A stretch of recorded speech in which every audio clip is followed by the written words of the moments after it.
Welcome to our demonstration of our innovative Strand FBG fiber installation in copper mold plates for continuous caster. The FBG optical fiber is contained in a reel that allows to move it forward and backward in a protective hose. This hose is connected to another hose attached to the copper plate with a simple, quick coupling connector.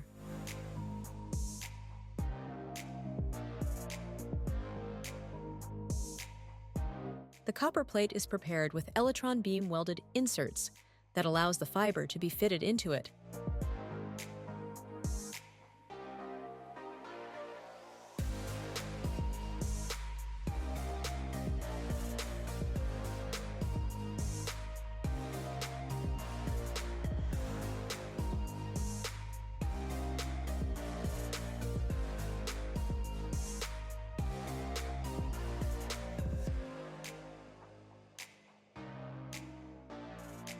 When the hoses are connected, we can send the fibers into the plate.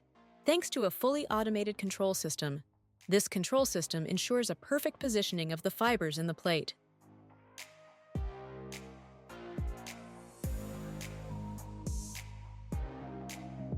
Sending the fibers in the plate only takes a few seconds. The fibers are now installed when the mold is set on the strand, not at the workshop anymore.